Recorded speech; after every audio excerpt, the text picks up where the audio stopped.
Assalamualaikum, hai halo, saya Anggi Agrotek. Gimana kabar kawan-kawan semua? Semoga baik-baik saja, sehat selalu, dan tetap semangat untuk bertani.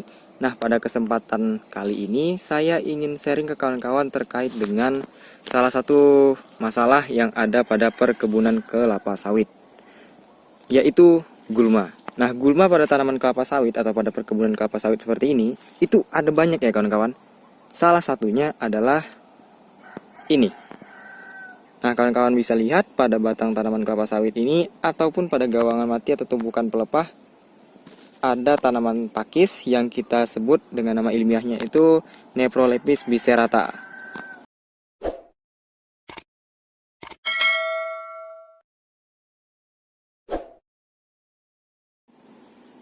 Pertanyaannya, apakah Nephrolepis biserata atau pakis berdaun lunak ini harus dibasmi atau dia merupakan gulma yang benar-benar harus kita hilangkan di perkebunan kelapa sawit kita? Apakah memang tidak ada manfaatnya? Nah, menariknya kawan-kawan, berdasarkan penelitian yang dilakukan oleh peneliti dari IPB kalau saya tidak salah, jadi Nephrolepis biserata ini bisa dimanfaatkan sebagai tanaman penutup tanah atau cover crop ya, yang mana manfaatnya ketika ini ditanam di permukaan tanah pada perkebunan kelapa sawit, maka dia bisa memberikan manfaat berupa mampu menjaga ketersediaan air pada perkebunan kelapa sawit kita.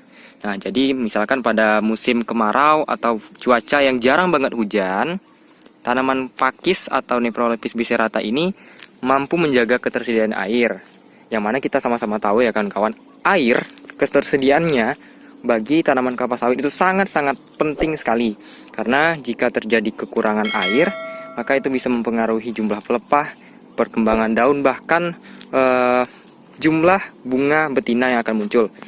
Kalau kita bicara soal bunga betina, maka kita akan berbicara soal produksi nantinya ya. Kalau nggak ada bunga betina, maka nanti buahnya atau tandannya yang jadi malah nggak ada. Akhirnya malah kita kebunnya jadi trek gitu.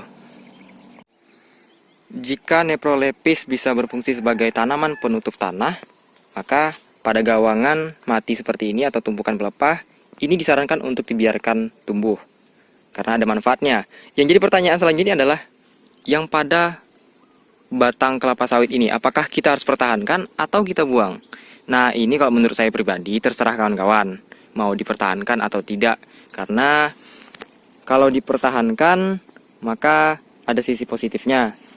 Karena dia tumbuh seperti ini, maka hama yang datang dari bawah itu akan tertahan di daun-daun atau di gulma Nephrolepis ini.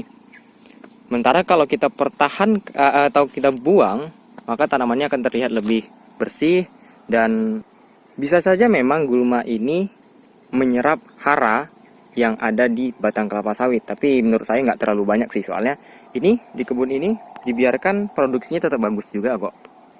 Nah, jadi itu terserah kawan-kawan mau dibiarkan atau mau dibuang habis. Tapi lebih bagus lagi kalau memang mau dibuang nih, jangan gunakan racun. Kalau menggunakan racun, ya gunakanlah racun yang sifatnya itu racun bakar ya, atau paraquat gitu, racun kontak. Jangan gunakan malah racun yang sifatnya sistemik, seperti kalau kita sebut itu racun akar ya, karena itu bisa takutnya malah merusak batang itu sendiri gitu. Nah, jadi itu dia tadi salah satu manfaat dari gulma Nephrolepis yang ada di perkebunan kelapa sawit. Kalau di kebun kami ini memang yang di batang kelapa sawitnya dibiarkan tapi tetap dikendalikan. Nah, yang dirawat itu atau yang tidak dibasmi habis adalah di sini, di gawangan mati. Nah, jadi itu dulu. Sekian dulu dari saya Anggi Agrotek. Mungkin kita akan bertemu di video berikutnya. Terima kasih.